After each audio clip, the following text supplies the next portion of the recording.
Welcome, everybody, to the Onward VR Master League Season 11, Week 10. My name's Nightfire with two E's. I'm joined by my co-caster, the Sky Joker, and we got ourselves a mid-afternoon EU matchup, or I suppose a primetime EU slot matchup here. Bad Company versus VR Loyal Dogs. Two silver teams duking it out, ranked 15th and ranked 16th, so still in the top 20. And Sky, I want to know, what are your initial thoughts before going into this matchup today?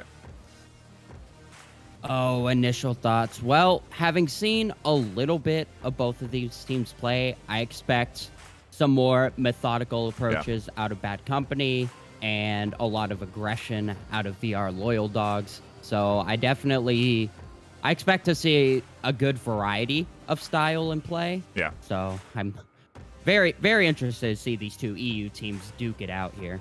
Yeah, it's certainly going to be an interesting battle. The EU style varies, truly, and I don't know what to expect today from both of these squads. Bad Company, a new team this season, but playing well, you know, to push up into that silver division in EU is a challenge. There are very good teams in the top 20 on the EU side, just like there are in the NA, and it's impressive to see them be that successful this early. Now they go up against VR Loyal Dogs, a team that has been around for a good bit in the VRML, and I'm very interested to see what sort of styles we get here, what kind of communication we get, what sort of back and forth there is. And if you are just tuned in and maybe you don't know what you've tuned in for, this is Onward. It is a 5 versus 5 military simulator. The main objective style is search and destroy. The offensive team, Marsoc, is trying to attack the objective that is being defended by Volk, the defensive team. You swap sides and then defend that same objective, and then the objective changes. We'll be explaining this as the game goes on, but the basic idea is that it's a very tactical shooter that you're going to be watching today, and we'll be highlighting the communication, everything that really brings together a top-tier team. Or at least a team that can compete in the top 20 in the VRML. The VRML is a ladder-based matchmaking system that we've cultivated in the Onward community, and it's you compete to go to the top 8 in the ladder. Once you're in the top 8 in that ladder, you then compete at the end of a season for the championship title, where you can get some prizing from all of our sponsors. It's tremendous fun. We cast games all the time. And if you're not involved already, just head over to VRML.com and you can find all the info about the VR Master League there. And with that, let's get into what you're seeing here on the screen today, the bans. Each team has a ban. Bad Company and Loyal Dogs both get to ban a map. And Sky, what are our bans today, and what do you think of them? So, taking a look at Bad Company's ban of Downfall and Loyal Dogs look like banning Suburbia. The Downfall one is interesting. Neither team has really impressive stats on it, so I think it's more of a weakness for Bad Company, just they're not that comfortable on it. Looking on the VR Loyal Dogs of Suburbia, that one is a bit more obvious of a choice. Looking at the stats for Bad Company, they've played that map the most and have some pretty good stats on it, so I imagine that was definitely a ban of strength. Yeah, there's two ways you can do it. You can ban your team's weakness, or you can ban your opponent's strength, and it seems to be the case there with that ban.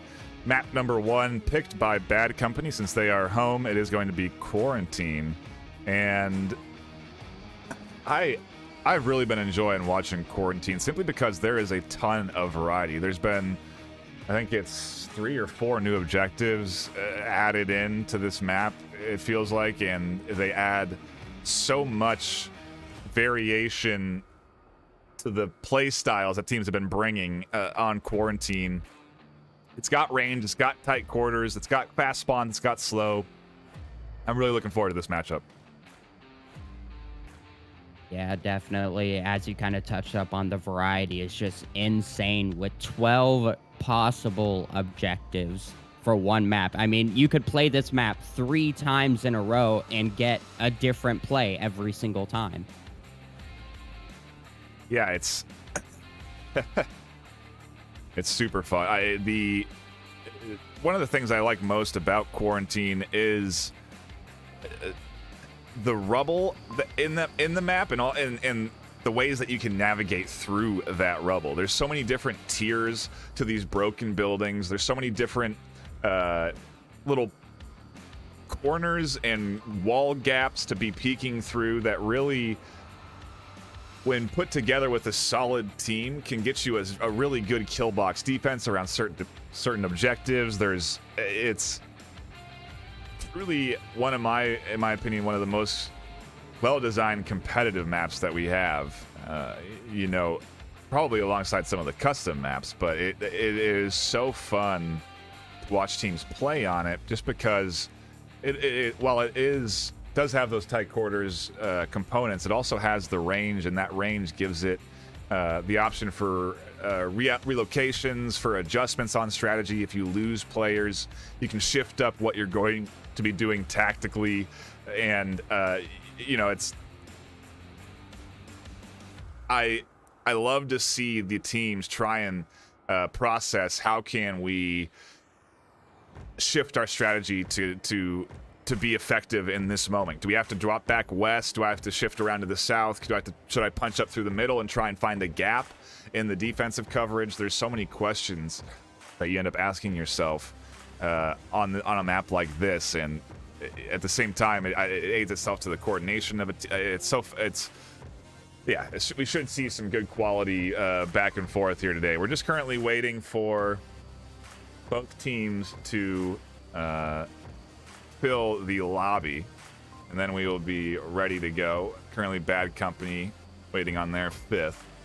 Everyone from Loyal Dogs ready to go, and so the roster for them is Takine, I'm Donnie, Oxers, Goeko, and hi, I'm Gary. The Loyal Dogs have had their 5th join, and from what I understand, this is going to be a challenge for the Loyal Dogs because they are dipping into the reservist pool. I suppose it's as good a time as any to talk about the reservist pool, Sky.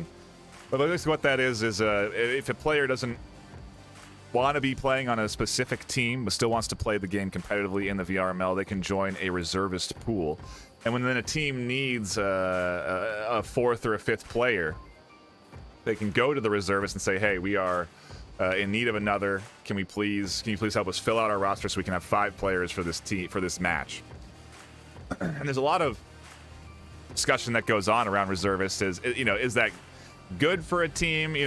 Does that hinder them because they don't have that familiarity and with the communication? How does it impact their gameplay? And Bad Company, while they've been playing good, I'm curious to see if they'll be able to piece together a constructive series and a coordinated one here as they dip into that reservist pool when they go up against Loyal Dogs. And we're ready to dive into the action. We pop into map 1. Yeah, it's definitely going to be interesting on how they set up their defense in particular with having those reservists. How well adopted are they going to be in the positions that their normal teammates would be set in? Right. Yeah, we were talking a bit offline. When you look at rosters, some teams pack their roster full, right? They have 7 or 8 players on their roster. In the case that you can't have your 5th or even 4th player, you can go to your subs and say, hey, are you available to play? LD, Loyal Dogs, do not have any reservists. That is just 5 players. And so they are very much reliant on themselves, and it's a bit of a risk you take if one player can't make a match or when something happens to that person, but at the same time it also guarantees that you're going to be familiar with that player and that you're going to be comfortable. That M203 just misses Lucky Bun. Tried to launch it into the window. I'm looking at this defense, and I really like it. So, looking at the overhead, you kind of notice most of them are looking outwards away from the objective. However, they are in great positions for late round to look more inward. So that way, as the rotations start coming in and the clock starts ticking, they get closer to objective. The defenders don't have to go very far in order to reinforce the objective.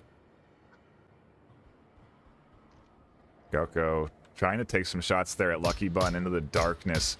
And, we know he's not shooting at anything, but the dark color of the Volk jersey blending into that lighting inside the dark stairway, they just have to take shots to make sure that nobody's there. There's no way to really guarantee that anyone is tucked in. Danny finds one, but the push is coming in here onto the Lucky Bun side. He's trying to repel it as the smoke there does allow Gueco to push. And this is a 3-man press. Shots going on in the north as well. And it's now down to these 3 here. This heavy aggression coming in the south. They are really trying to take over the hospital down here. If they manage to do it, it'll provide a good staging ground for the final approach. But Lucky Bun doing a great job at just holding them back and making sure they can't set up here. Down to a 2v4 now. It's going to be hard for I'm Gary and Donnie to sync up and coordinate this assault here.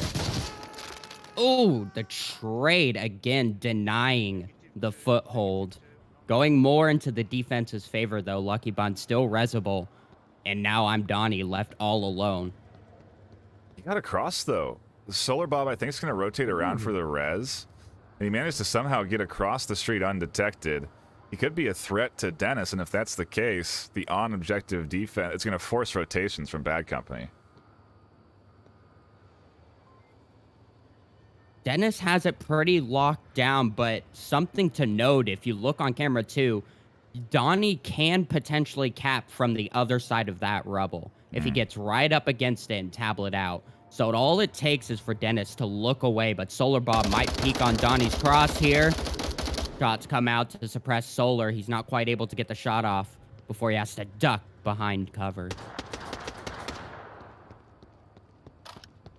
If they have a good kill count, they're going to know the last one's over here by Tank Courtyard. Darnie trying to make another cross, but is unable to complete it. English Hero cleaning it up for Bad Company in the first round. Yeah, and here's the reservists coming into play. Bad Company able to defend nicely. I heard him talking in the start of the round, you know, telling them, hey, we need to set up here, we need to be here.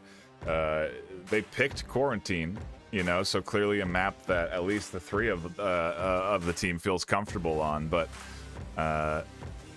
either way, a great start for this Bad Company squad as they do push it off 1-0. We have a drop. Hopefully it's a reconnect quickly and we can get back into the action for our next round. But off to the races here with a good bit of back and forth and a competitive attempt there from Loyal Dogs.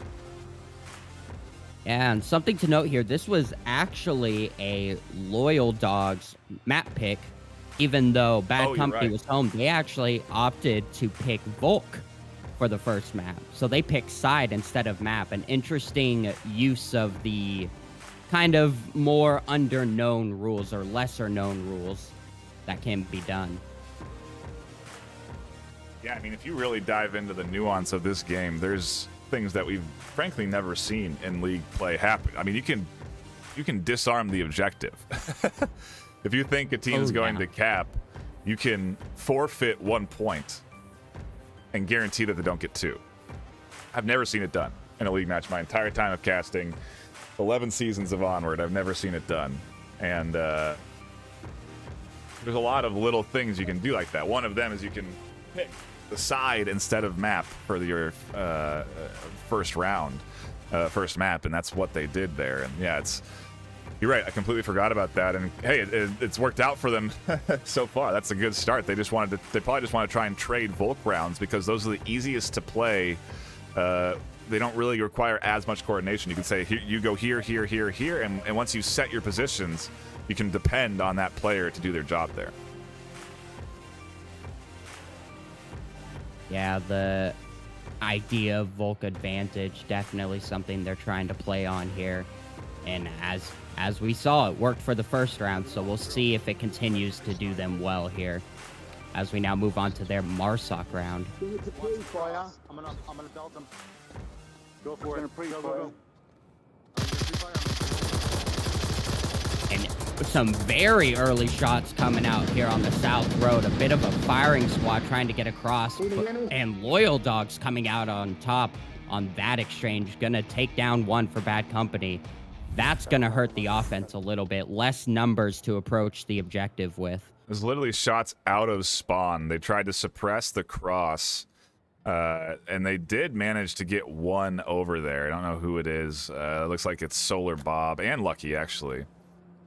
who managed to get across that street. And so they should be able to be somewhat effective here and try and eventually take some control of the south. But they gave away their spawn, and as soon as that spawn was given away, you saw the adjustment come in from that center defense, and that's where that first kill rings true as they try and cross that north street.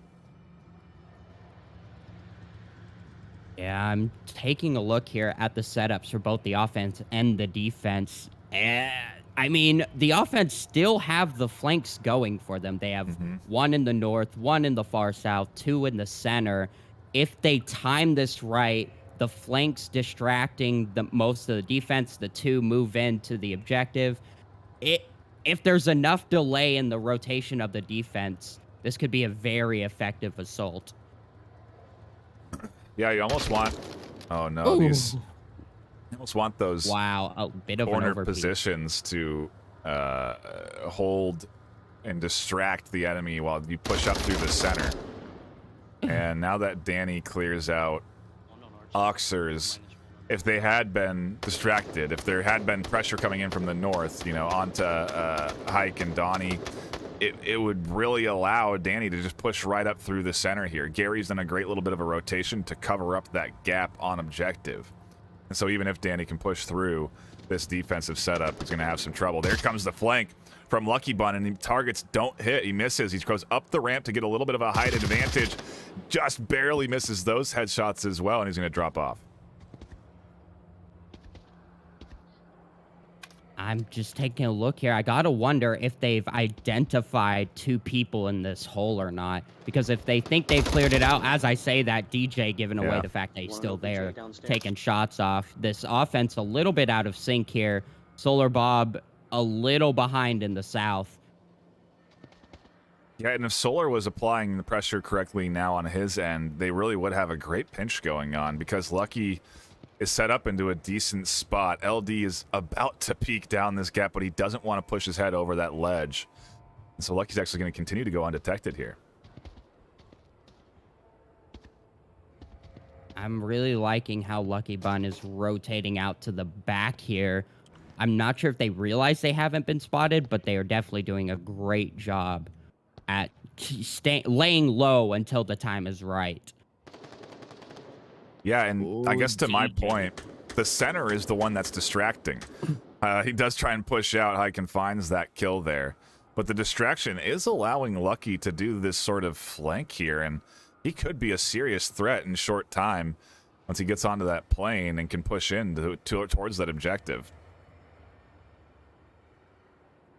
Yeah, with Gecko really focusing on hospital, Donnie's gonna be the danger point for Lucky to try and sneak in from the rear there. Look here, Solar Bob aggressively gonna try and come out of the hospital looking for Gecko. Oh, but Hekine manages to find Lucky Bun over in the impact, gonna shut down the rear flank. And then Gecko cleaning things up on Solar Bob. Loyal Dogs taking their Volk round as we begin the trades. Yes, we do. Exactly, I suppose, how Bad Company wanted it to go. But either way, now Volk for Volk objective number 1. Now, if you're not familiar with how the sort of standard Onward system works, we do shift now to a new objective placement. We rotate back to Bad Company defending and Loyal Dogs attacking. And with this new objective, I am interested to see what the setup and attack is. I haven't seen this OBJ in a very long time, it feels like. Is this a new? I'm trying to actually think, is this new? Yes, this is a new objective just recently brought in by the new wave.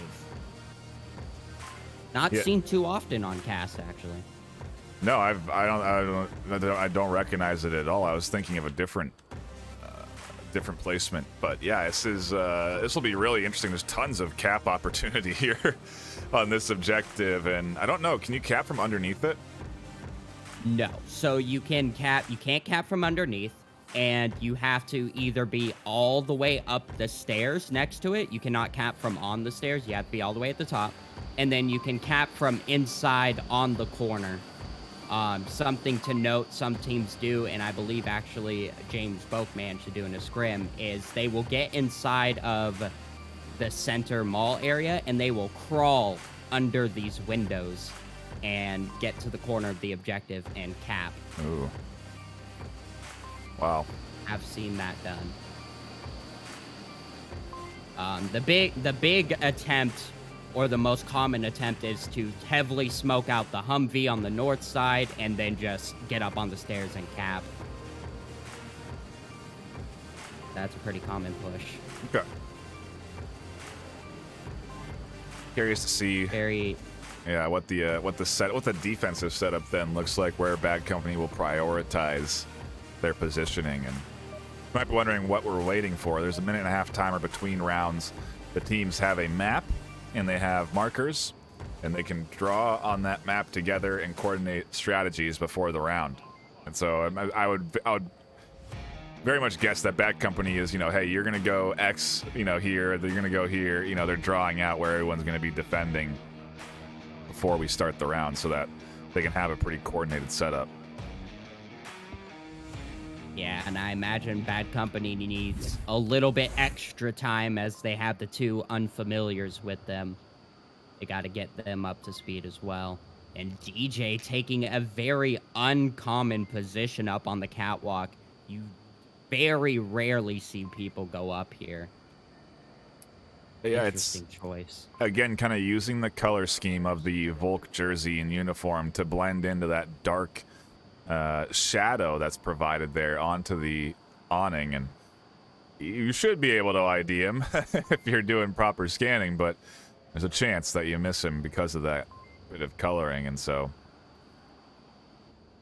one thing you also can notice is he's got that gun barrel turned sideways, and that's so that when he shoots, the barrel isn't clipping off that rail there that's in front of him. Very good use of the VR environment. Again, for those that don't know, this is a VR environment game, so you can manipulate the way you hold things like that you can't normally do in regular monitor games. As DJ manages to pick up one with the sideways shots, but it only downs him, and it looks like the body is just under the hill, so it can't be confirmed. However, if they keep their eyes on it, they could pick up the revive attempt. Yeah, I think they'll be okay. Oxers should be able to swing around the tank here, use that little bit of a ledge to his advantage. Yeah, he's going to go very safely all the way around truck. Make sure he has that whole hill to guard him, and probably maybe even crouch his way up there. But yeah, he should be able to get this. Whereas I'm looking, they do have one up in the 3-story there. Yeah, that is one of the key positions for holding this objective. And I'm actually interested in the fact that they didn't put anybody in the motel. That is unusual, as most defensive setups will have somebody there to watch that north cross. See how that comes into play. Revive does come out, bringing this back to a 5v5. And I'm Gary and Solar about to come in to an engagement. I like Solar Bob's position. However, if I'm Gary gets low enough under that rock, he could pop out on the other side where Solar Bob won't be prepared for. Yeah, he can completely dodge those shots and then swing out, onto that other side of the rock. Hyken finds DJ Danny finally ID'd there onto that catwalk position. Good long-range shooting there. The res paying off. We're going to wait here onto this corner. Down. Just so close to each other. I'm Gary peeking with the gun. Solar Bob definitely saw that.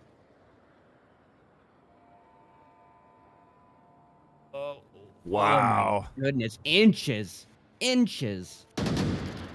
And Solar Bob finally catches the shoulder. In the south, over -1. Man, that was just crazy. How he was able to just hug the wall right there, right against the laser. It's going to even things up to a 4v4 now.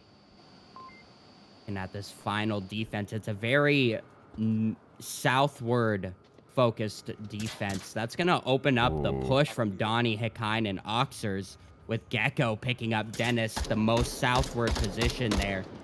It's going to be very hard for Bad Company to hold the push back. Solar Bob making some crazy rotations over here in the south, trying to get across this Humvee as Oxers picks up English. And, I mean, VR Loyal Dogs can just basically sit back and exploit these rotations. Wow, Oxers there. Punto Not going down is huge. It opens up the entry. Smokes are coming in. And look at how far Lucky Bun is. There's a cap opportunity very prevalent here. Donnie's into the corner. Oh, what a huge save. But Oxer's secondary coming up here. If he goes low enough, Lucky Bun won't be able to see over that half wall. Oh, but he's gonna drop off the tablet and go for the kill instead.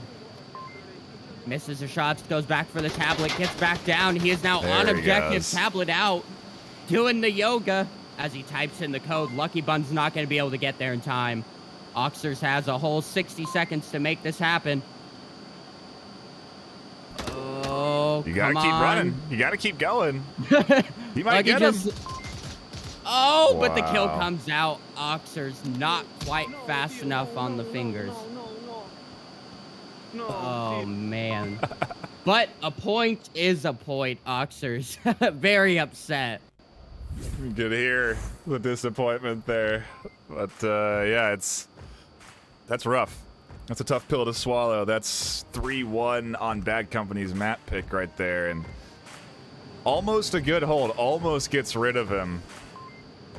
But your point, he just goes for the cap, ducks onto the ledge, and then he's so far away that he can't get there in time to defend. Makes the right choice to just full commit to trying to stop the capper. You got to take the kill. You got to take the round when you can get it. You can't afford to have a double kill come in for that player and then you lose instead of having a cap, you know? Yeah, it was very... It's one of those decisions where do you go for the kill? Do you let your teammate cap? You don't really know how close your teammate is to finishing off the cap. So all you see is a person running up. You don't know how much time. Do you risk it or do you not? And they opted to go for the kill and not risk it. Quick shout out to everyone tuning in here today across all of the platforms, Facebook, Twitch, YouTube, and venues, of course. Shoot your hands up in the air, let some confetti out. Support your favorite Spanish team here, Loyal Dogs. You know, you may be wondering what's... can't understand those comms. Maybe you can if you're a fan of the Loyal Dogs. But I don't speak Spanish, so I don't know what they're communicating, but they are very active in their communication. I made C's in Spanish. I can say hello and goodbye. Doesn't help us. I don't Again, think. these long lines. Just waiting for some early shots onto the spawns. This time, not quite getting any He shit himself and I missed him. downs there. This offense very tucked in the center here. I'm wondering if they're going to end up splitting off or if they're going to do a heavy push for the center mall area. Looks If like they they're end up applying that. doing that. Yeah, it looks like they're applying the pressure center, and they'd really only have to go up against one. To your point, if they get rid of Oxers, they can prone their way up to that objective, apply a couple of good smokes onto the window, and have a pretty easy cap in front of them. Yeah, this is going to come down to whether or not Oxers hears the footsteps behind him and if Gary can react fast enough to Oxers going down. That's going to decide this round right now.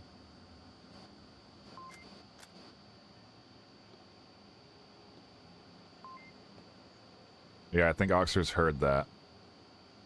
And he just gave a click. He's giving clicks to his team. If there's players here.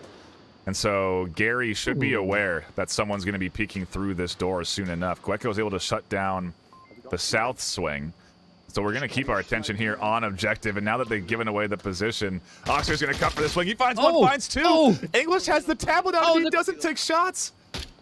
Oh! What Oh, a wow. catastrophe for Bad Company. Oh, man. Oxer is just shutting that down. Giving... Wow. Leaving it to just Dennis over here in the north. Yeah. That Solar Bob was shut down in the south during that.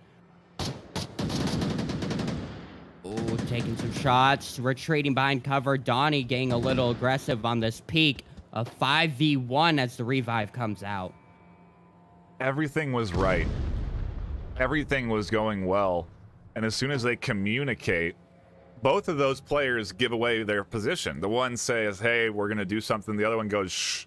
And both of those players instantly then die because Oxus has a bit of information in his head. He has an idea where they are. He commits to a hard swing, and it's very hard to defend a hard swing, especially when you're not expecting it like that. And he catches out the two. I mean, one had tablet. You saw him throw the tablet in the air as he tries to get the rifle in his hand in time, and he can't. And the triple comes through there. Just what again, looking to be a fantastic setup onto that objective for a cap attempt. Bad Company potentially back in this 3-2 is now looking like a Loyal Dogs 3-1. And you got to hand it to him. This was the Loyal Dogs pick, and we're seeing why the Volk advantage not quite doing its justice for Bad Company. But Dennis is going to kind of ride the clock here, throw some bait, go for some rotations. Donnie kind of falling forward a little bit, but doesn't over push. He's going to fall back and get back in his position. And if you're Dennis, how do you approach this? You've now thrown your smoke away. I believe he is down to no utility. Honestly, so, I mean, what does he do? He doesn't know this, but he's got a pretty direct line here. He's got to go straight up through the center and then challenge the one-on-one on objective. If he gets that kill on objective, then he can cap underneath all of these players. He has to be. If he stays here, though, he's going to get flanked. A huge swing coming in from Donnie. Oh, Dennis was definitely not prepared for that rotation. Donnie doing a great job at, I wouldn't say over-aggressing in the defense, but more rotating for a secondary angle. And the flank came out perfectly. Yeah, really good job there. Loyal Dogs maybe making up for the cap they didn't get last round when they were on offense. They now have the 2-1 lead that they were going for, but Bad Company are still looking pretty like they're not looking bad. They're not looking like a bad company. You know, they're in sync together. It's just that unfortunate moment there where things go awry, and I'm not counting them out yet. I think they can put up a goal hold here. This objective a little bit awkward to attack. You know, there's not to the point of being sort of a prone or an easy cap opportunity. It doesn't really present itself here with this OBJ, and so I want to see what the Loyal Dogs do to attack, and of course how you set up to defend this one. Plenty of options. You can play it aggressive or you can play it pretty reserved. So with this objective, I would say, yes, the cap itself is awkward, but I would almost say it's a bit more awkward to defend it in the fact that it is in the middle of the map. So if people start getting around your flanks, you now have a lot of angles that you have to worry about.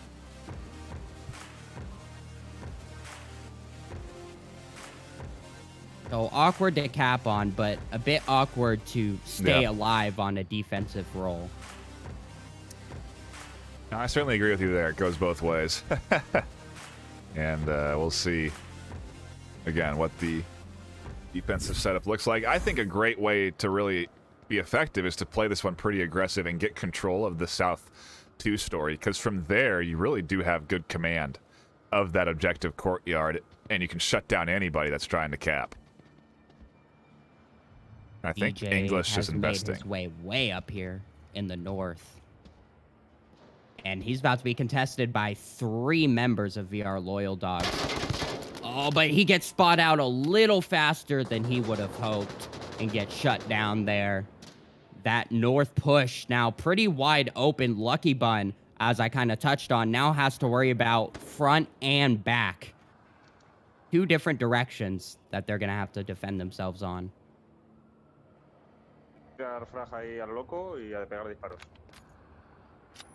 At the rest of this defense, as you mentioned, English Hero way over here in the south. That's going to be a key role. VR Loyal Dogs are going to have to look basically behind them as they approach the objective to spot out English. Something you don't do very often. Suppressive fire onto Gecko.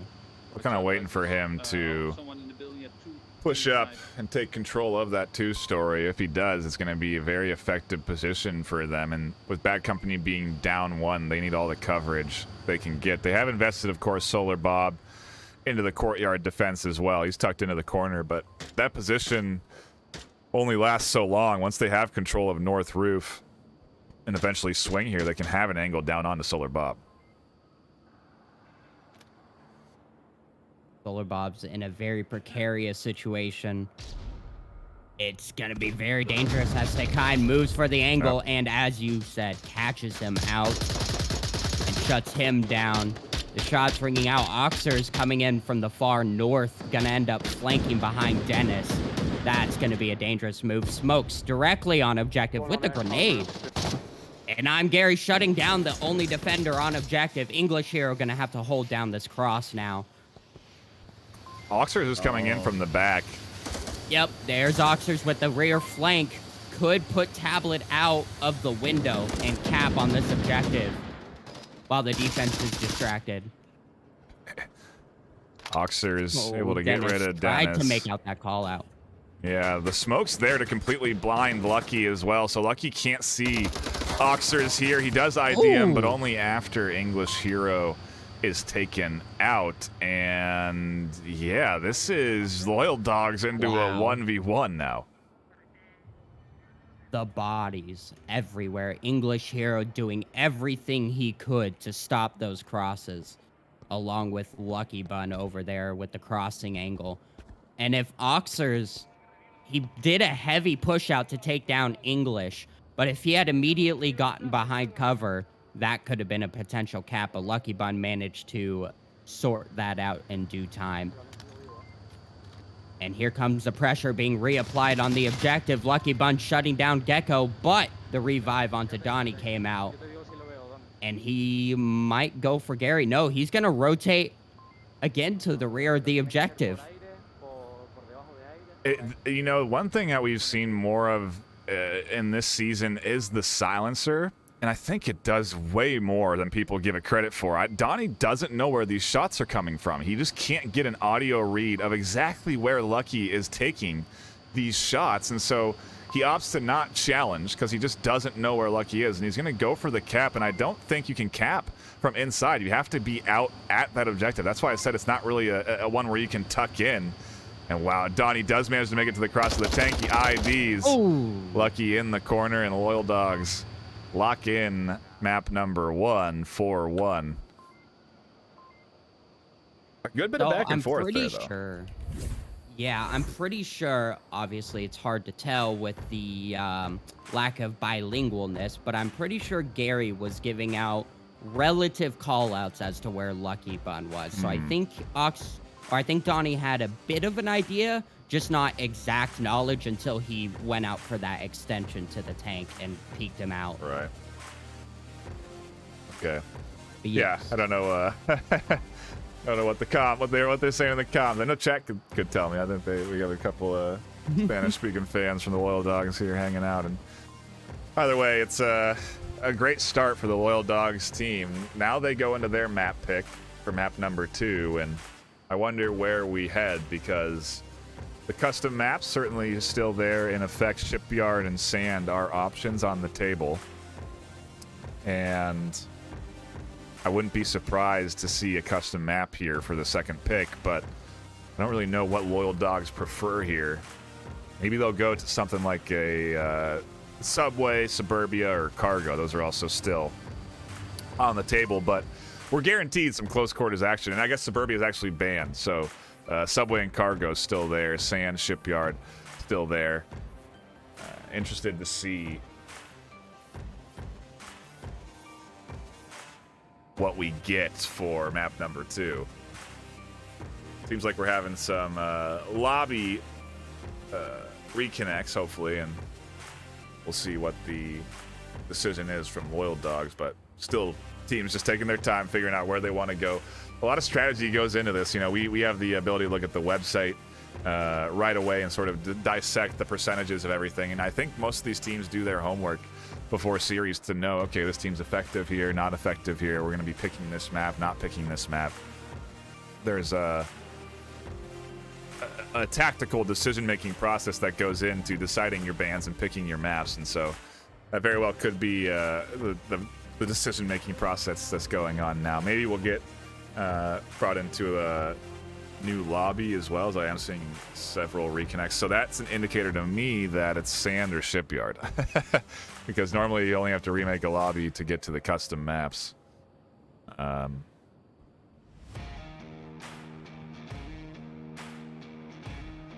Give us a little time to sort out our tech issues, but so far, Sky, Loyal Dogs just looking good. Their coordination on point. They're pretty in sync. You know, everyone's lined up effectively as they push in. No one's really out of place when they're making their push. I mean, when you think about them charging forward there in that last offensive win, it was everyone was almost down in a line because they were all pushing up at the same time. Yeah, I'm really liking the VR Loyal Dog setup. There's a clear, I would say, advantage looking on their side as they appear like they've played together more. You can tell that by their style, by their teamwork. They definitely have the coordination down, and I think that's what Bad Company is struggling to kind of fight back on. So we'll see if that continues to play a factor. Maybe it's just this map. We'll have to wait and see. Yeah, I get confirmation here that it is going to be Shipyard. People kind of like there's a little bit of a process to get into these custom lobbies now for some of these players, and so they have to download the map, and it's pretty quick. Actually, one of my favorite things about this game, about Onward, is the custom map feature. If you think that there's only a few maps in Onward, you are sorely mistaken. There is a bevy of maps made by custom content map creators, all cover a huge variety of them. A lot of the maps that these creators make are fantastic. Very well designed, really great assets that they put into it. It's super fun to play on, and it's really quick to download. You just go into the game, you click download, and the map is installed instantly. You don't even have to back out of the lobby or the game or anything. You can just download the map and go and jump right in. And so I'm so happy that we have custom maps this season, Sky. I mean, you play actively in the league. What are your thoughts on the custom map edition? So I have varying feelings about the custom maps. I think it is amazing that the feature is there, that pretty much just anybody can go in, make some maps. Obviously, they have to be cleared through DPI first. But the fact that the ability is there is amazing, and people can just take what their imagination has and put it in a map. They can just do it, and they can play in their own worlds, and I think that's amazing. I definitely think that a lot of the maps kind of inch to the same type of play style. I don't think there's quite enough complex and variety maps. Oh, man. A lot of them do focus around the smaller, more COD-like, fast, high-octane engagements. And I mean, there's no problem with that. I would just like to see a bit more complexity in some of the maps, I think. Yeah, I suppose to that point, I would say the custom maps that we have this season are some of, they hit that note perfectly. I absolutely love the custom maps that have been incorporated into the league this season. They have that perfect touch of variety, that complex nature to the objectives that allow you to attack them in multiple ways. It's frankly one of the best things we've done to Onward in the VRML, in my opinion, is to have these maps, simply because it just offers so, you know, when you think about the tactical choices that you have to make in map choice as well, some of these veteran teams, such as players such as yourself that have been around for so long, they lose that distinct advantage that you have of knowledge of a map. And to bring in a custom map, it forces old players to learn new tricks, and it allows new players to cultivate their own strategies that can be successful no matter what. And so it's really cool to just see the variety that you get on these custom maps in a league situation. And with Loyal Dogs and Bad Company, I don't know what to expect at all here. I'm assuming Loyal Dogs will bring a pretty coordinated effort. Bad Company are going on the defense, so that means it's Loyal Dogs map pick would be my assumption. It is their I would think after locking in map 1 that you would then take your map pick for map 2, not pick the side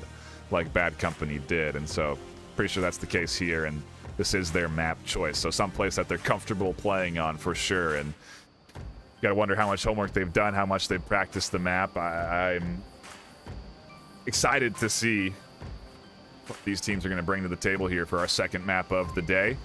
We do play out all 3. It is a best-of-3 series, and if Loyal Dogs win this, we will still play out that third map. But if they win this, they do take that series, and they will go up in rank. They will advance up into that ladder, and honestly get pretty dang close to the top 10. You know, both of these teams, I think, ranked 15th and 16th. Yeah, you know, a good win for either one of these squads will push them up. And actually, the Loyal Dogs are the lower ranked team right now. They are ranked 16th, so there's a lot to gain from them just locking in the series here with map 2. And we're going to see what they're going to bring with their attack as we dive into round 1.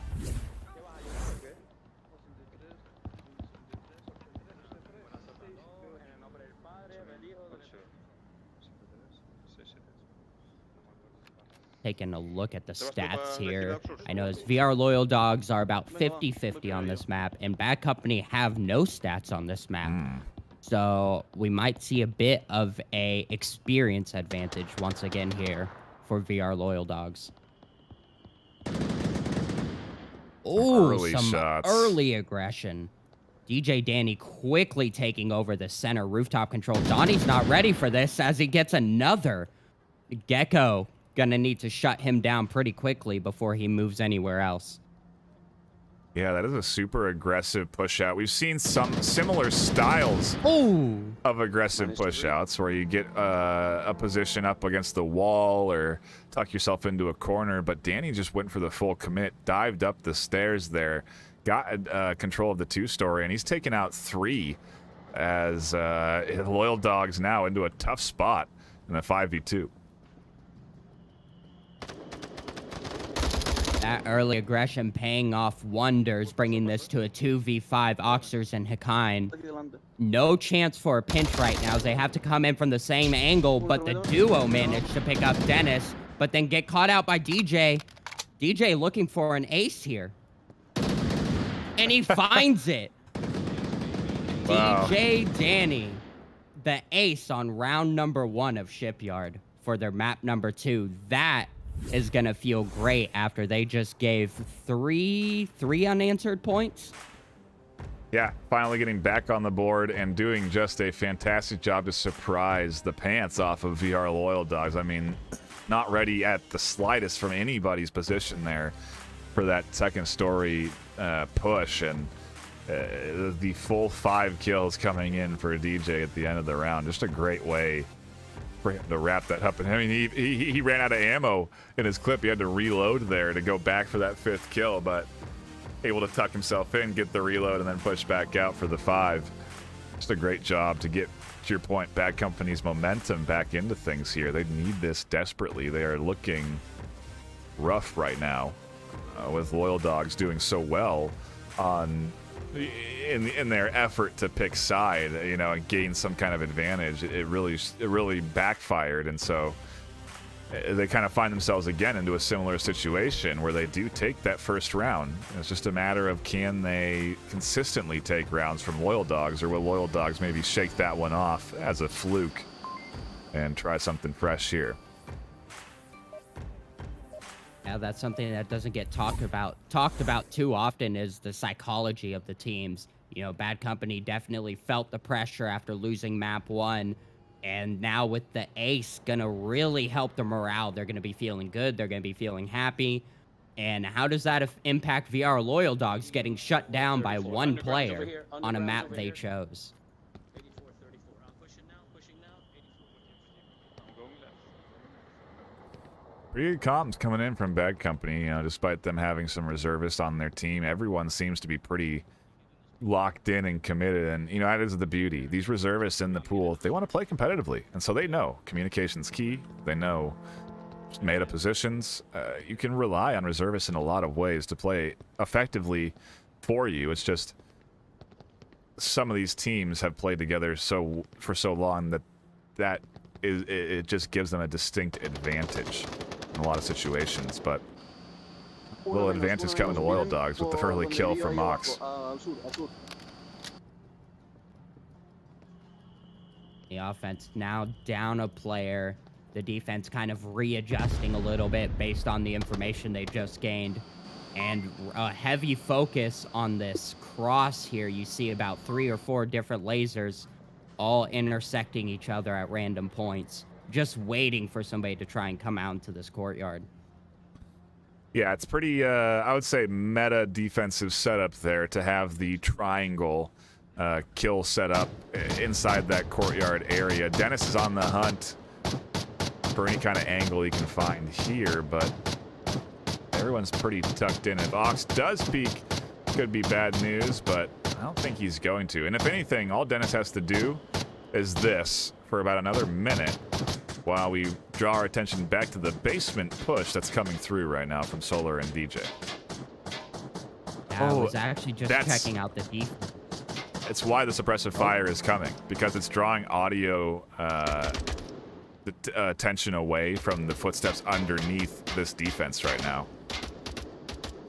Yeah, that's why he was shooting. It's gonna have to.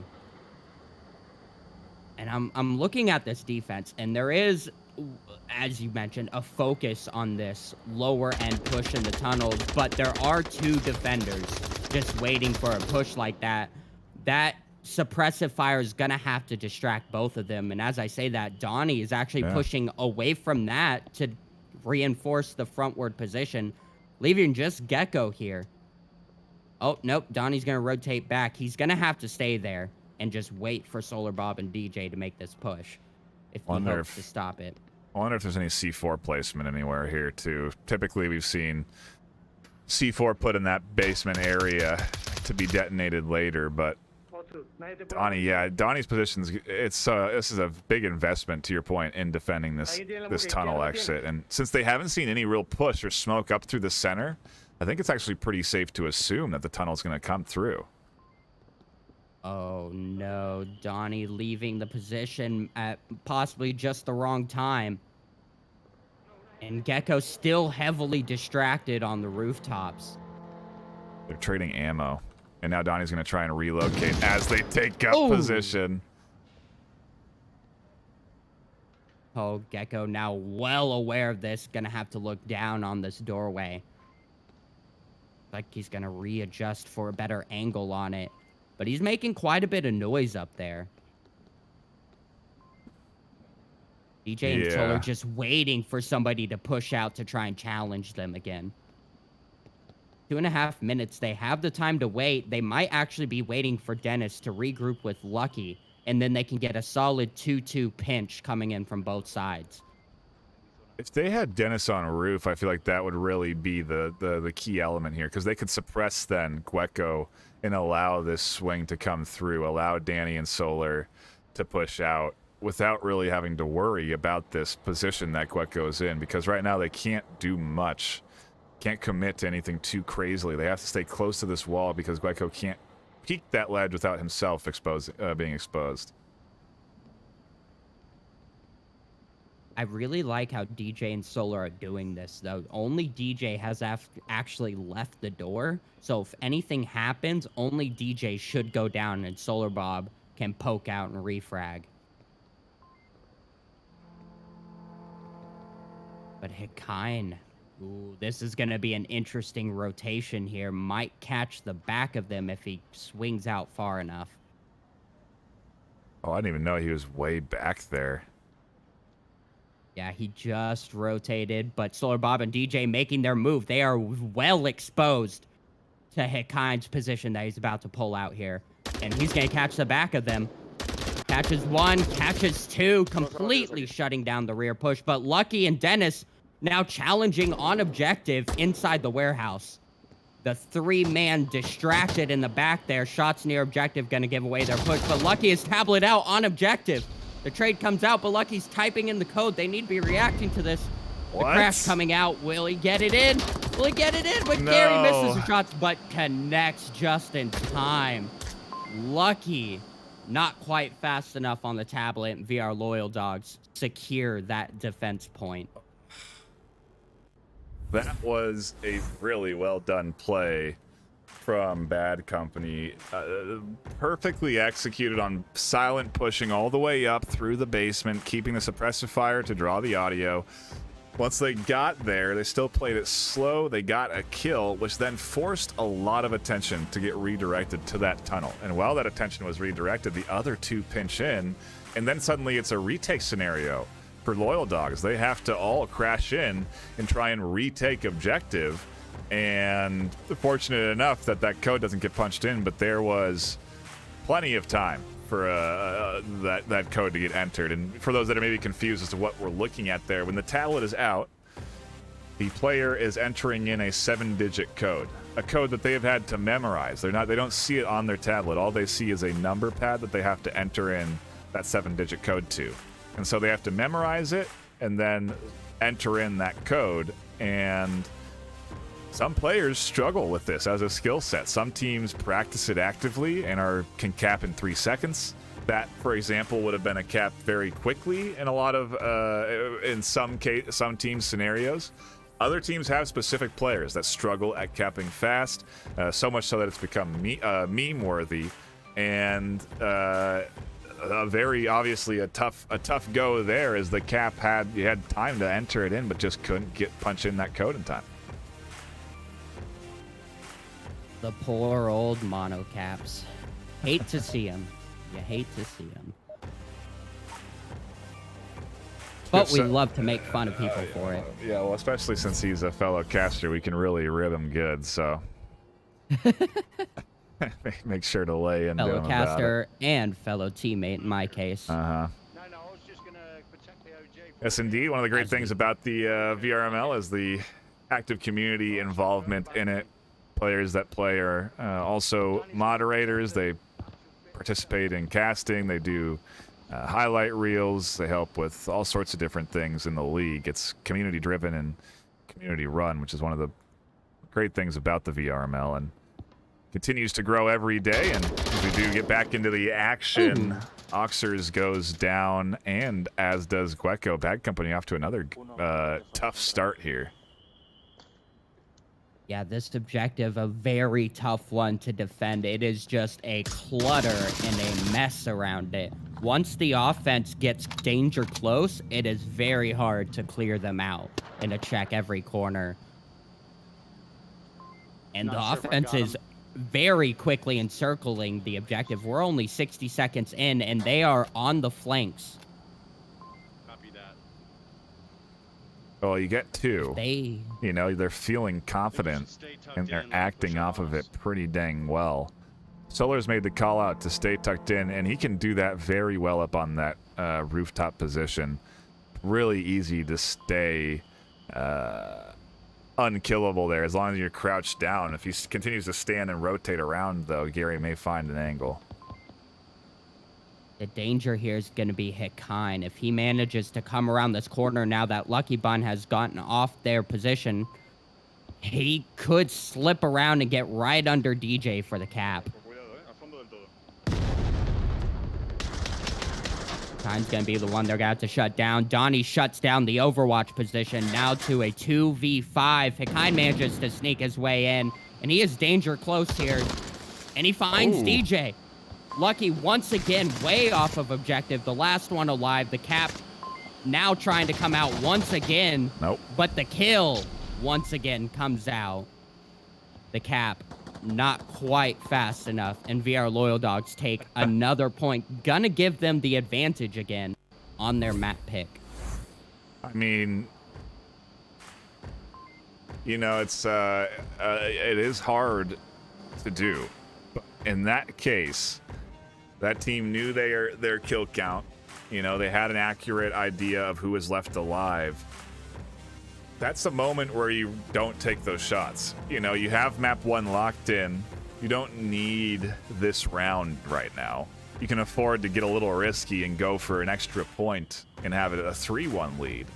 And the situation there warrants what you do is you just don't take those shots. You don't shoot at the opponent. You let them run up to you because you know that that's going to buy your capper another 5 seconds of time to punch in the code.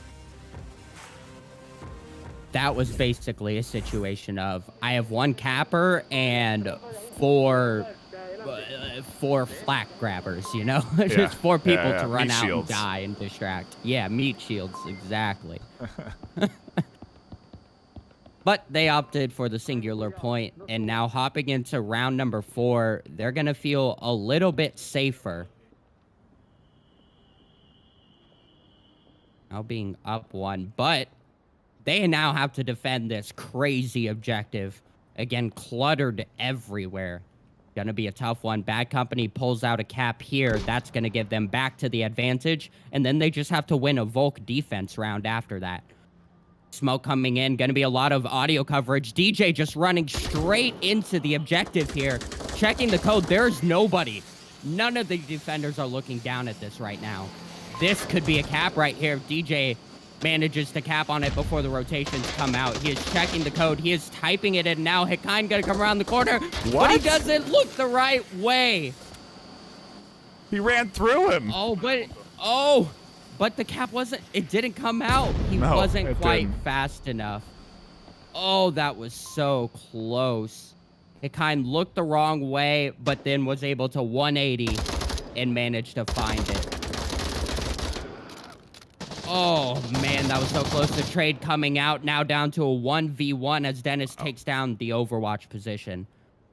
And now Hikain has to do everything in his power to check all these angles. He hears the call-outs from Lucky. For a moment there, very far away from objective. I think he recognized that as that being a lone defender, he had to be on OBJ and actively holding it. He is going to get the res onto Ox. That'll help things out a touch. But Dennis has a good spot and has a good route. He can probably find 1 or 2 unaware. And he's going to try and go for the hunt here and move up onto the two-story. This is the right decision to make. Yeah, it's going to be a great Overwatch angle. 4 minutes still on the clock as everything happened very early in the round. He's going to have time to just pick apart this defense with the help of Lucky Bun's callouts. Hikain just barely gets under the ledge. Oh, unfortunate timing there. Dennis with the drum mags, though. He has the ammo. He could just lay down some hate over there. If he wanted to, he could do a long rotation to pick up Lucky. But Lucky is pretty exposed. It'd be a hard one to get.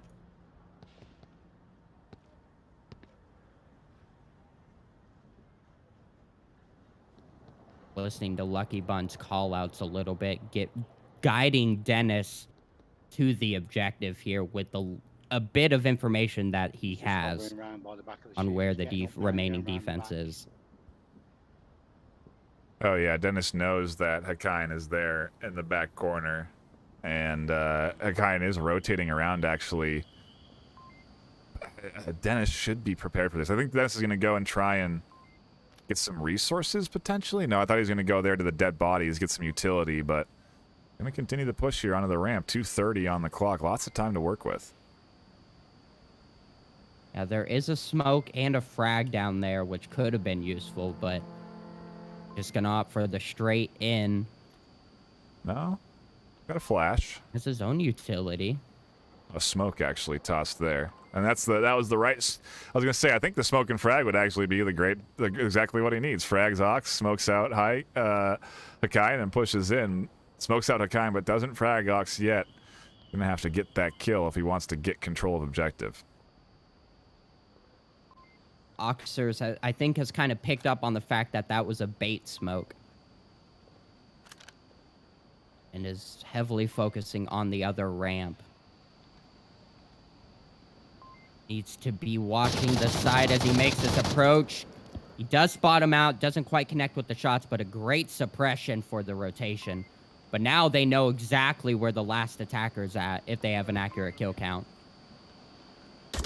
Yeah. Oh, and he doesn't check the side. He hears the comms from Ox. That really draws the attention.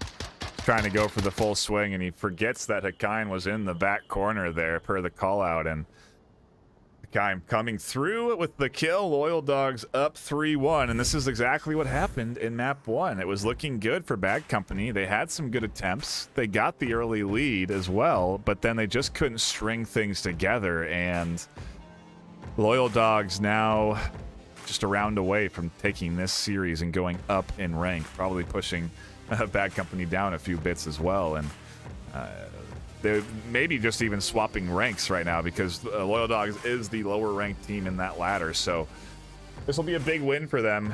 It'll push them up, especially in a moment now when there's only so many weeks left in the regular season.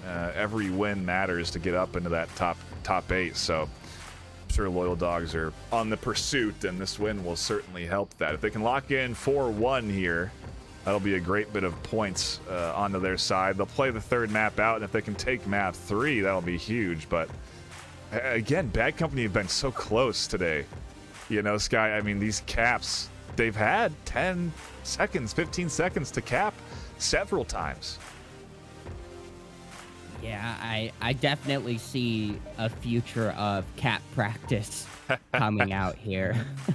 From both teams, really. Yeah, I mean, yeah, hey, both teams had the attempts. Sometimes you just got to. It's a skill that you don't think to invest time in, but you sit in the shooting range for hours, and then you don't sit and practice punching in codes for hours. And in reality, maybe you should be putting more time into mastering the cap speed, because 2 points is always better than 1.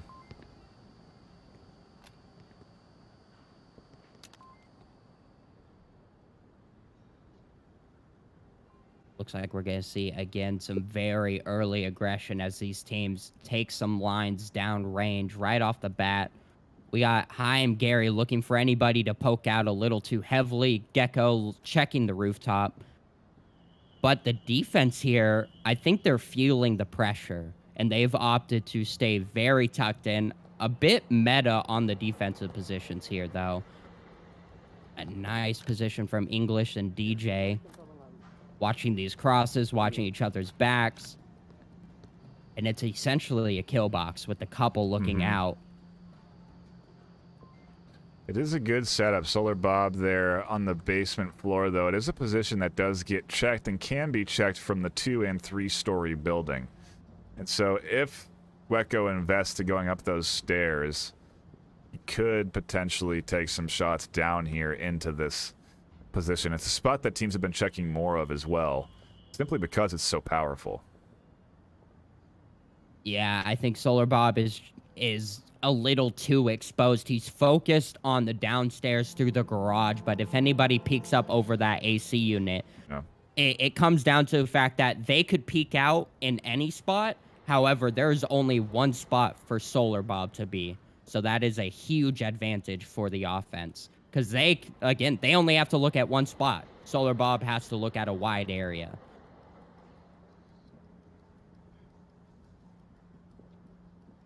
There's actually 2 up here on the roof, with Gwecko and Donnie taking up positions, getting ready to take some shots down. And Gwecko can easily peek up here and have a line of sight right down into Solar Bob, and that's exactly what he does, and down goes Bob. That clears out the position for Gary, and the coverage here gets very weak.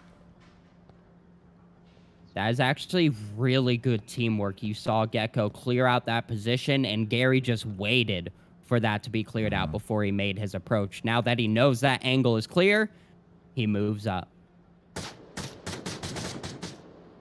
Yeah, and I think you're going to mention Oxers has managed to slip past Lucky Bun's defensive positioning here. And because of that, it does leave an opportunity for Lucky to find some kills, but now everyone's keyed in, and Gary's going to find the refrag. That was a key pickup. Lucky Bun managing to get one, but getting shut down right after.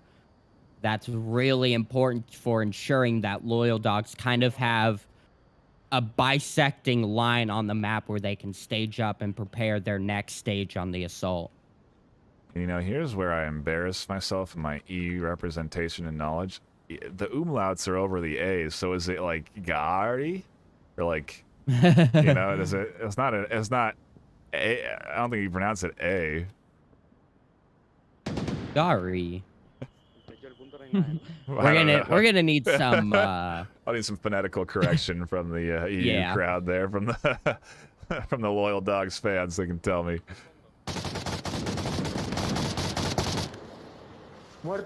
Ooh, a nice pickup from I'm Donnie onto English Hero, right on objective over there. Or that's very key. So Dennis here gonna have to shut down Donnie, but doesn't quite catch him, and Oxers manages to push up and take down DJ. With English Hero down, unable to cover his back. Now Dennis far off of objective here against a 4v1. Chaim Gary immediately pushing into objective. Dennis looking for Oxers, not gonna find him though. Gary not quite fast enough to put in the tablet code. And VR Loyal Dogs take in their 4th point, securing the series win on map number 2. Really solid win there from them, and well-deserved. You know, everything about how they played that series was well orchestrated. They retook objectives that they lost. I mean, I suppose they had gaps in coverage that were certainly exploited by Bad Company, but they plugged those holes and prevented Caps from coming through. And then their offensive rounds just looked so good. You know, I just felt like Bad Company, while they did have some good defensive positions, just didn't have much of a chance against this Loyal Dogs offense with how in sync they were today. They just looked great as a team, everyone covering each other, finding the refrags.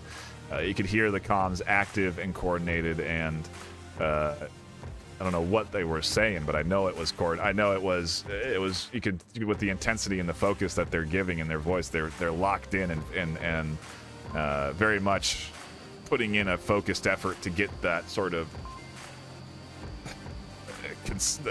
consistent win that they've gotten here. 4-1 Quarantine, 4-1 Shipyard. We head to Cargo for map 3.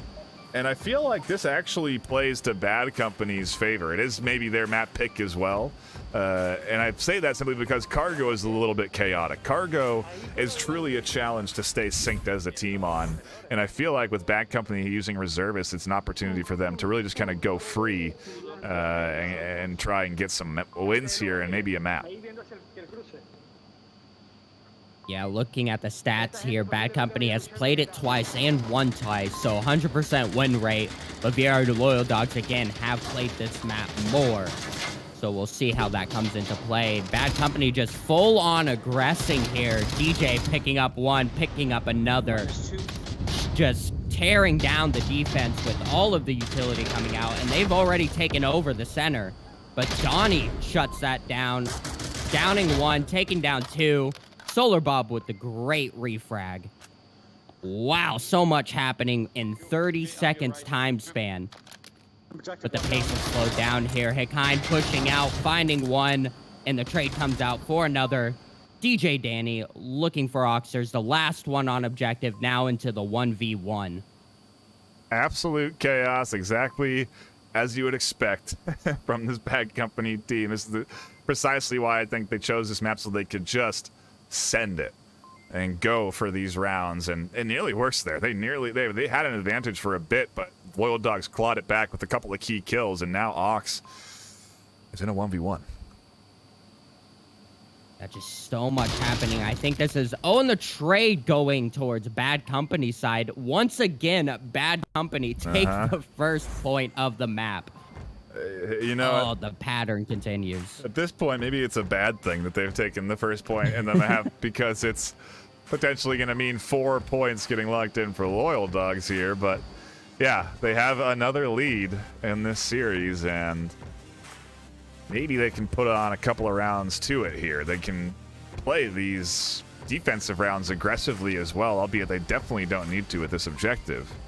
And so I'm kind of wondering what we're going to get here. I'm not even going to go the scoreboard for this map because out of fear that I'll miss a round. It'll be so quick. And yeah, we'll just stay on to the action. I'll do Lucky's Craig because I'm sure they've never played me. It either works or it doesn't. 50-50. Judging by that first round, I think this is Bad Company's way of saying we're not going to let the Loyal Dogs stage up anymore. We're going to throw them on a really small map and just, you know, throw out the chaos onto them and not let them sync up. And they are doing just that on the defense, shutting them down as they take over the center. And the trade comes out, the tunnel getting shut down, and now DJ is going to go for a flank while the offense moves their way up, completely unaware that their tunnel has been exposed. Yeah, but it could. But if the flank isn't fast enough. Oh, English Hero shutting down what could have been potentially the push onto the objective. Lucky Bun as well reinforcing that position. And now down to just Gecko with 3 around him. Not aware DJ's in their back line. Yep. And cross, and he finds the second. Bad Company taking the next point. You know, to your point, they're not going to allow them to stage. They tried. You know, Loyal Dogs tried to set up for a nice coordinated play there. They've been in sync this whole series. They've been playing it really tight as a team this whole series, and I think it's a good recognition of strategy there that Loyal Dogs don't necessarily. I don't know. They did play that aggressive though. They were quick with the smoke. They were applying pressure early.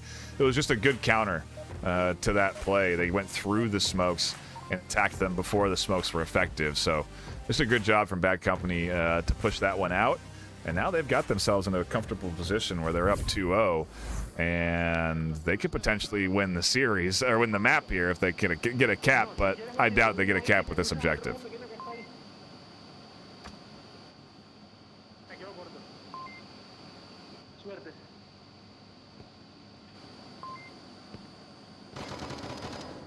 Again, the early shots, DJ picking up Gary right off the bat and across to barrels. And they're going to continue to keep VR Loyal Dogs on their heels a little bit. English getting aggressive. Oh, but the TK. And then Gecko cleaning it up right after. Down to a 2v4. The unfortunate issue with being that aggressive is in the moment with the high pressure, you're shooting at everything that's moving. Unfortunately, sometimes the thing that's moving is your own teammate. Oh, but a grenade TK on the side of Loyal Dogs. Not quite enough to help Bad Company as VR Loyal Dogs take the next point. Yeah, a little bit of aggression for aggression there as Loyal Dogs started to send a flanker of their own on defense and get that final kill. It was looking like a decent setup, truly, from Bad Company. They got the early pick. They were pushing in well, but things can go wrong so quick on cargo with this kind of close quarters combat. So not surprised to see it, but 3 rounds done in like 2 minutes time. We are flying through this final map here. You can tell that these strategies are much more loose. We're not spending nearly as much time and temp for planning.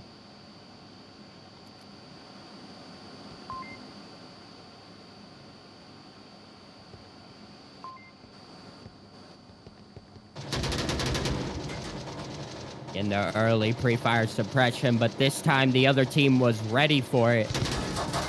They didn't overextend. The trades coming out now as we're into the 4v4. Loyal Dogs shutting down that early aggression this time. And the defense has actually changed their pace. They are staying more back than they have before. And I gotta wonder if that's an attempt to throw off VR Loyal Dogs, but it's not quite working as they are aggressively pushing in and catching out these rotations.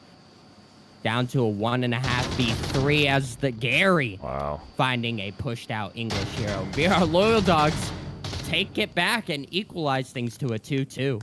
Yeah, you know, I think that they were playing the right game in the first two maps. On Quarantine and on Shipyard, it's appropriate to play tactically like that. It garnered them the 4-1 wins. Here on Cargo, they kind of got slapped across the face for a quick 2 rounds, and then they were like, oh, okay, well, we also can play aggressive. You know, just because you guys are changing the strat up here doesn't mean that we can't also. And Loyal Dogs have then applied that aggressive pressure in the last 2 rounds, and it's gotten them some wins. And so maybe they found the key to Cargo here, but we go to another kind of crazy objective. I like to call it the Diamond of Death, and we'll see how Bad Company attack this one. My personal favorite objective. My favorite thing to do: pop flashbangs over the middle containers, cap while everybody is flashed and in chaos. And the smoke's coming out here, gonna entice that chaos early on. The quick center push comes out. DJ getting shut down by Hikain, though. Now Solar Bob's gonna make his own cross. And 203, not quite far enough away to come out here, but Solar Bob is challenging the objective. Hikain was ready for the rotation, though. The rest of the offense very far back, though. They were not in a great position to support that heavy push. And it is now down to a 3v5. Yeah, a great setup from Hikain to tuck in behind these boxes and get the kills. Another couple of good shots coming in. The trade on to English. And now there's only one left. Company getting picked apart here. Loyal Dogs doing a great job of setting up and shutting down what was a very aggressive swing from Bad Company. Clearly going for that cap opportunity. The reload catches Lucky Bun with a dry gun out in the open. And he goes down. Wow. Again, to your point, I think VR Loyal Dogs just recognized the quick pace that Bad Company is bringing out here, and they're just adapting to it. Mm-hmm. Yeah, and now it's just a point away from Loyal Dogs locking in all 3 maps. Going up in rank a substantial bit here, as they are again ranked 16th versus ranked 15th. So this is a huge win for Loyal Dogs right now. And yeah, I mean, if you're going to go up against this team next week, I'd say you got to do your homework, because they are certainly playing good right now. That was a great series from them today.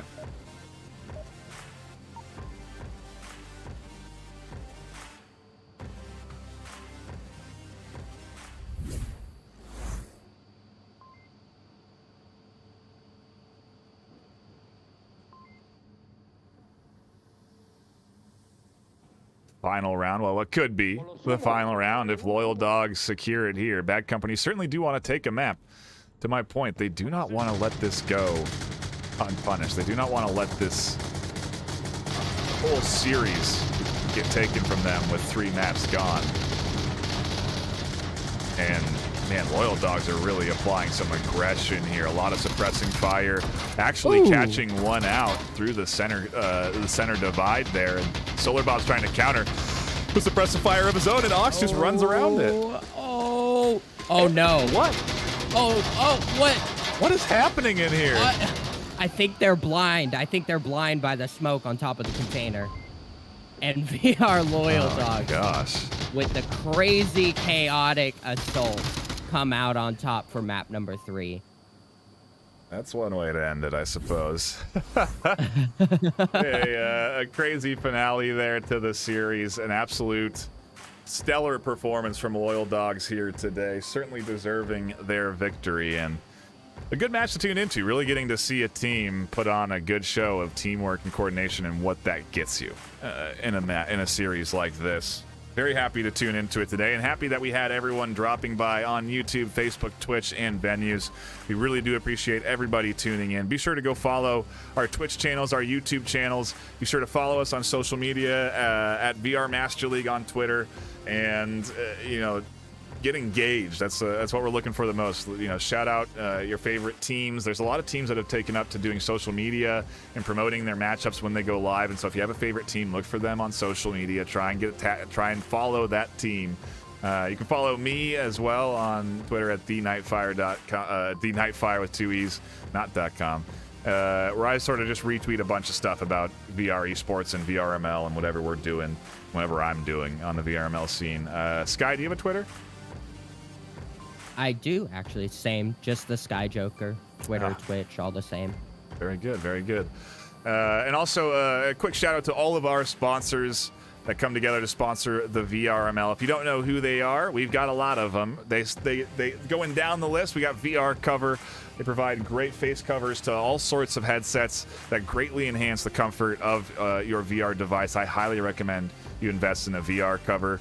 ProTube VR adds a mount to your controllers for FPS shooters, greatly enhancing your stability of aim. I highly recommend you pick up one if you don't have one and you like to play these shooters competitively. At the same time, they also have the immersion enhancing force feedback mount as well, so you can really feel the bullets when you shoot them. It's incredibly cool. Along the lines of immersion, we have B Haptics as another sponsor. They provide full vest haptic feedback, so when you get shot, you feel the impact of your bullets. Cyber Shoes offers shoes you can attach to your feet that you can then simulate the feeling of running in real life. That translates to running in game. It's a really cool way of, and again, enhancing the immersive feel to everything. Rebuff Reality comes together to add a couple of great attachments to your mobile devices, in particular the battery pack being a great addition. It helps with comfort and with enhancing the battery life of your Quest by, I think, up to 8 hours. It's really quite crazy. You've also seen the ad for VR Wear, our merch. You can buy VRML branded sweatshirts, water bottles, all kinds of great stuff over at VR Wear. You can find the link to that on vrml.com. It's the merch store link. And I think that is everyone. Asterion also offering great mounts for the headsets. But with that, we will be signing off. My name's Nightfire with 2 E's, my co-caster, the Sky Joker. We greatly appreciate everyone tuning in, and we will see you all tomorrow at 6 p.m. PST on this channel, on YouTube, Facebook, Twitch, and venues for another, I think, a bit of a higher tier ranked NA matchup. I'm going to quickly take a gander. It is Animal House versus Error 404. So yeah, you want to see the best of the best in NA duke it out. That's going to be a matchup you're going to want to tune into. It's actually 5 p.m. PST tomorrow. Ranked 9th versus ranked 5 NA. So be sure to tune into that. That'll be incredibly exciting. That'll be brought to you by me and Etch. And that's it for us. Thank you so much for tuning in. We'll see you all tomorrow. Until then, bye-bye.